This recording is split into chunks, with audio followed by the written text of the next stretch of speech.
आत्मीय भाइयों और बहनों, आपको पुस्तक वाङ्मय 63 हमारी भावी पीढ़ी और उसका नवनिर्माण, लेखक पंडित श्री राम शर्मा आचार्य, एक अद्भुत अनुपम ग्रंथ, बाल अपराध कारण और निवारण। आइए सुनते हैं। अपराधी प्रवृत्तियां हर आयु के व्यक्तित्व के लिए आत्मघाती हैं। उसकी बढ़ोतरी न केवल कर्ता के व्यक्तित्व की प्रामाणिकता गिराती है, वरन जन सहयोग से वंचित रखकर पिछड़ी परिस्थितियों में पड़े रहने के लिए विवश करती है। आतंक से सामाजिक व्यवस्था एवं प्रगति में भी बाधा पड़ती है। इसलिए अपराधियों के लिए सामाजिक भर्त्सना और शासकीय प्रताड़ना का प्रचलन भी है। व्यक्तिगत विकास व सामाजिक संतुलन के लिए जहां अन्यान्य प्रयास किए जाते हैं, वहां अपराधों की रोकथाम का भी महत्व समझा जाता है और इस संबंध में कुछ न कुछ सोचा और किया भी जा सकता है। किंतु देखते हैं कि इस संदर्भ में अपनाए गए उपाय उपचार कारगर सिद्ध नहीं हो रहे हैं और रोकथाम के कानून तथा कर्मचारी अधिकारी बढ़ने पर भी स्थिति सुधरने के स्थान पर बिगड़ती ही जा रही है। हर वर्ष अपराधों की घटनाएं घटती ही नहीं, वरन पिछले दिनों की अपेक्षा अधिक विकराल बनकर सामने आ खड़ी होती है। इस प्रसंग में बढ़ते हुए बाल अपराधों को सबसे अधिक चिंता का विषय माना जाता है। कारण की बड़ी आयु वालों में अपेक्षाकृत अधिक समझदारी तथा सावधानी रहने के कारण वे एक सीमा तक ही कुकृत्यों को अपनाते हैं और दबाव पड़ने पर उनके सुधरने बदलने की भी संभावना रहती है। पर छोटी आयु के बालक यदि किसी ढांचे में ढलने लगे तो उनका स्वभाव ही वैसा बदल जाता है। आयु बढ़ने के साथ साथ आदत भी परिपक्व होती है। यह तथ्य बुरी आदतों के संबंध में और भी अधिक लागू होती है। भले का बुरा बनना तनिक से कुसंग में बन पड़ता है। भले का बुरा बनना तनिक से कुसंग में बन पड़ता है, पर बुरे को भला बनना अपेक्षाकृत कहीं अधिक कठिन पड़ता है।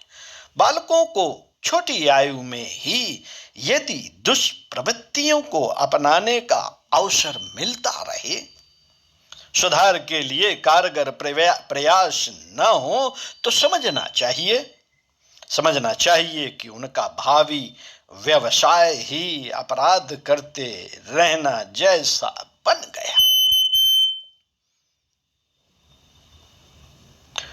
पीछे प्रताड़ना से भी सुधार की संभावना नहीं रहती। आदतें बदलना कितना कठिन होता है, यह सभी जानते हैं। विशेषतया बुरी आदतों के संबंध में तो भी आशा कम ही रह जाती है।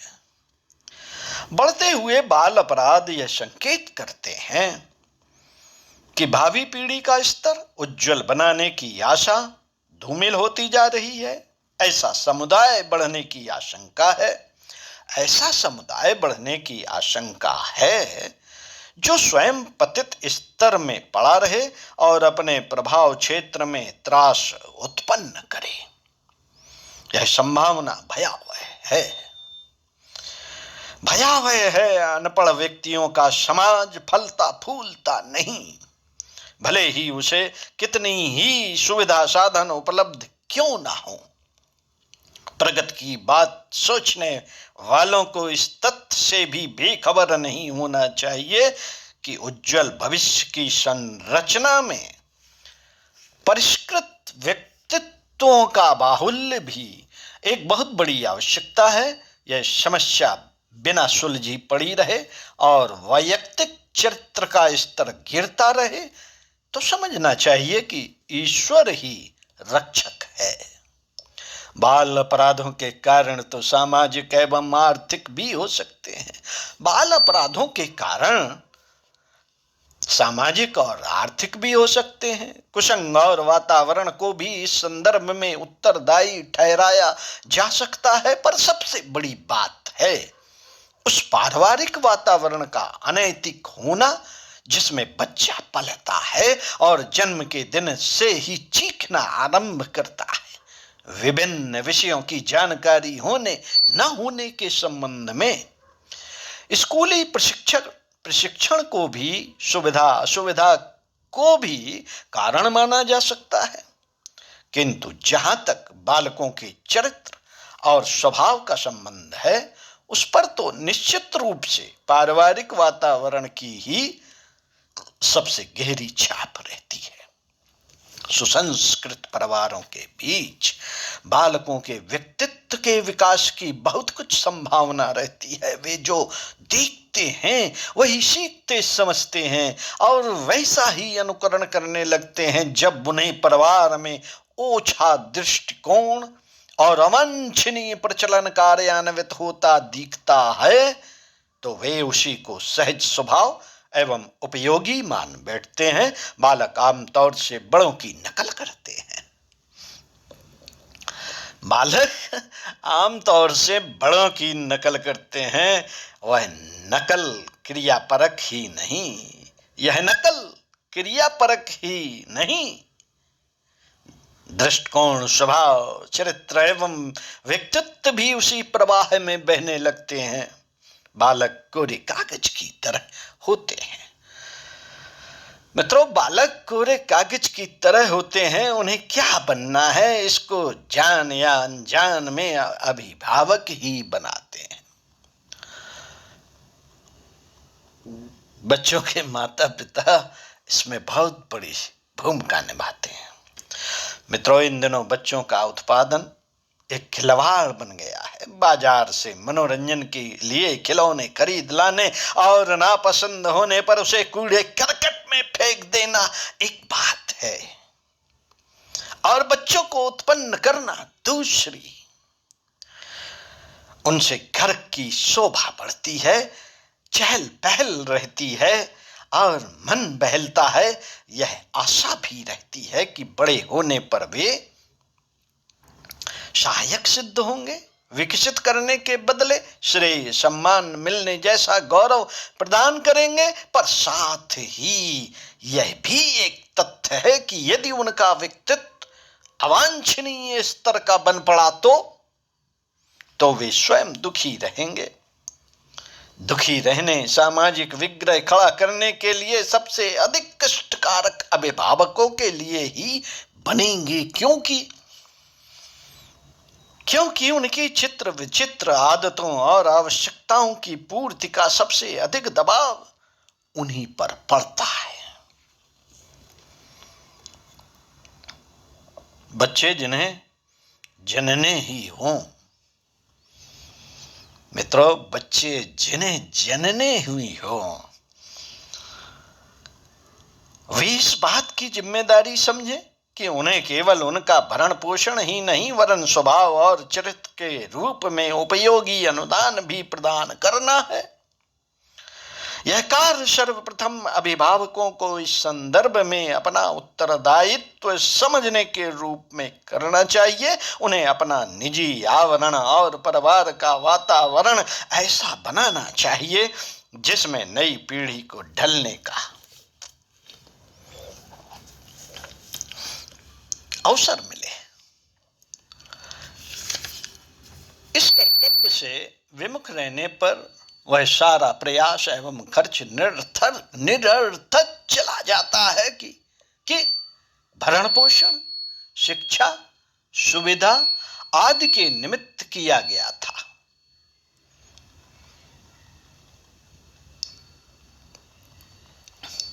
समझा जाना चाहिए कि नई पीढ़ी को सुसंपन्न बनाना ही नहीं, सुसंस्कृत बनाना भी अभिभावकों का ही कर्तव्य है। कर्तव्य है और उन्हें इसके लिए न केवल अपने को वरन उस समूचे परिवार को ही समय से पूर्व तैयार करना चाहिए जिसके बीच रहकर नवजात को चलना और ढलना है।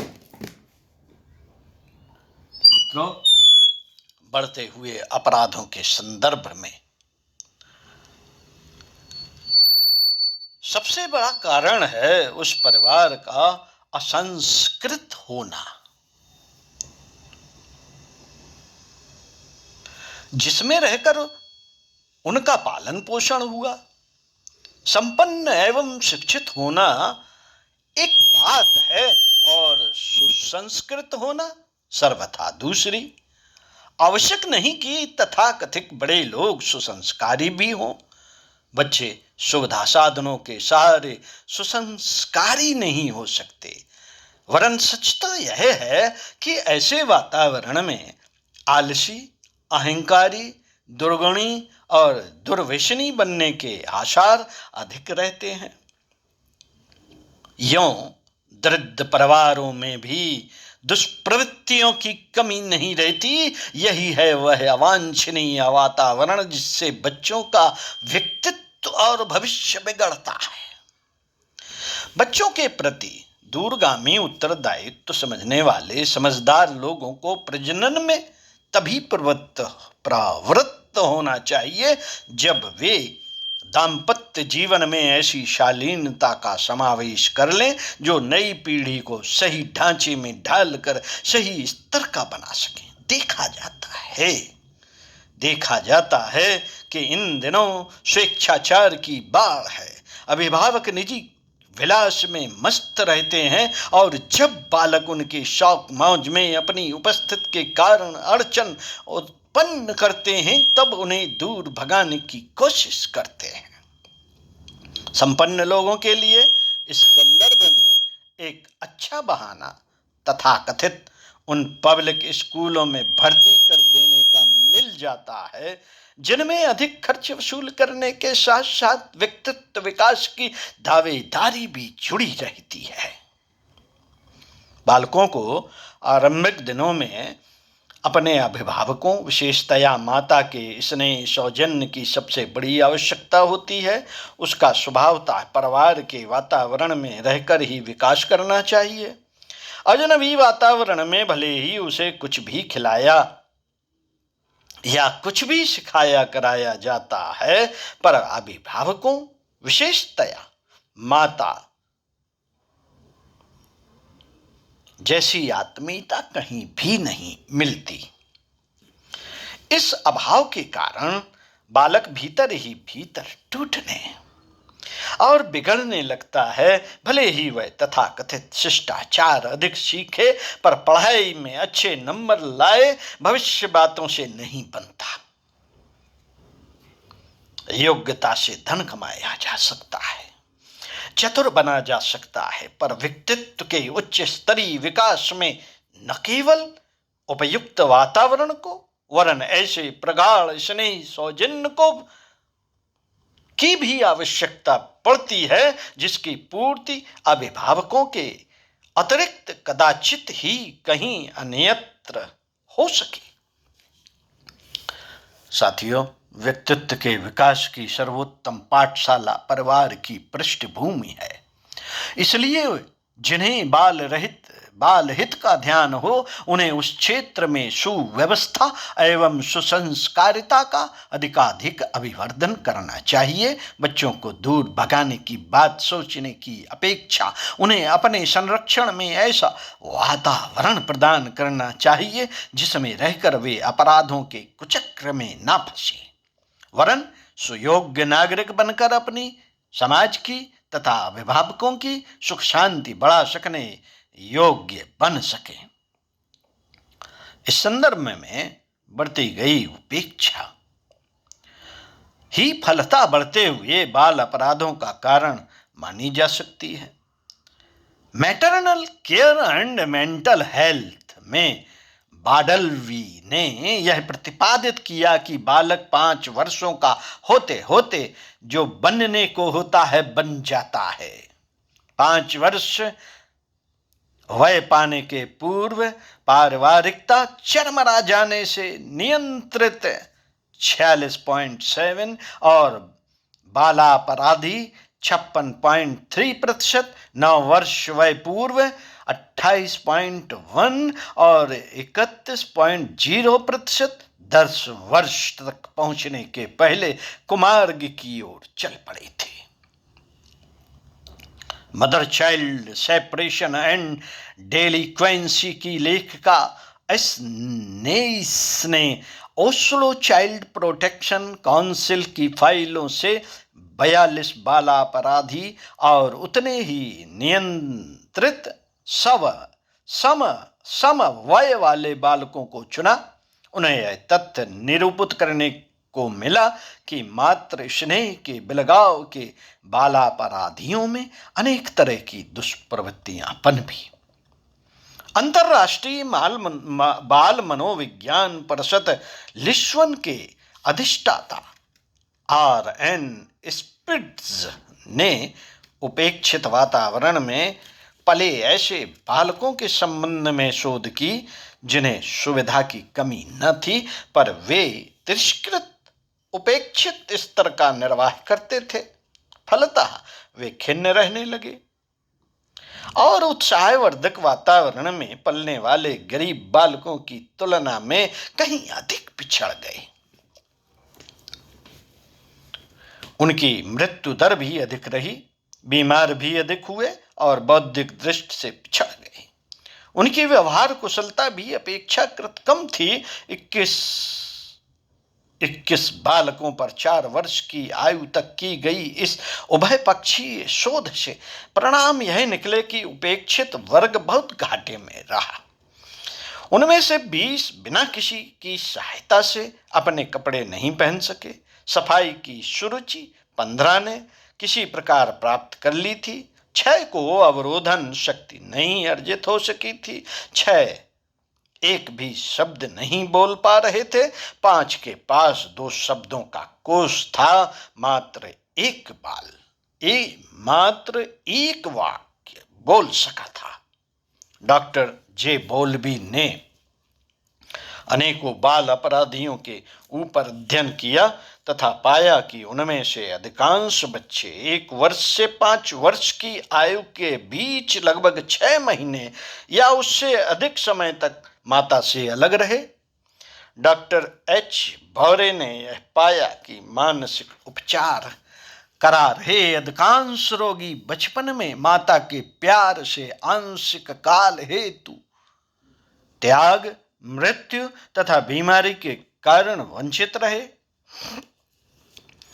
1960 तक ब्रिटेन के चिकित्सालयों में बच्चों को माता से पृथक रखा जाता था। उनकी यह धारणा थी कि बच्चों के स्वास्थ्य सेवा कार्य में माता असमर्थ होगी, परंतु ऐसे बच्चों में बाद में चलकर व्यवहारिक परेशानी, झल्लाहट तथा दुख स्वप्न आदि बातें सामने आईं और इस निष्कर्ष पर पहुंचा गया कि बालकों के विकास का स्तर बढ़ाने के लिए उन्हें अभिभावकों से, विशेषतया माता से दूर नहीं किया जाना चाहिए। यहाँ यह भी ध्यान रखने योग्य है कि अभिभावक बालकों की चारित्रिक विकास समस्या और उसके समाधान के संबंध में भी सुविज्ञ हों। स्मरण रहे, भोजन, वस्त्र, फीस, विनोद, विन्यास जैसी सुविधाओं से ही बालकों को सुयोग्य नागरिक नहीं बनाया जा सकता, और यदि इतना न बन पड़े तो यही कहा जाएगा कि कुसंस्कारी पीढ़ी को जन्म देकर अपना ही नहीं बालकों तथा पूरे समाज का अहित ही किया गया। तो साथियों, बालकों का, बच्चों का सुधार कैसे हो, इस संदर्भ में अगले वीडियो में आपको पढ़कर सुनाएंगे। तब तक पढ़ते रहिए कुछ अच्छा और सुनते रहिए कुछ अच्छा। चिंतन मनन का क्रम बनाया जा सकता है, जिसे बनाए रखने में आप स्वयं सहायक हो सकते हैं।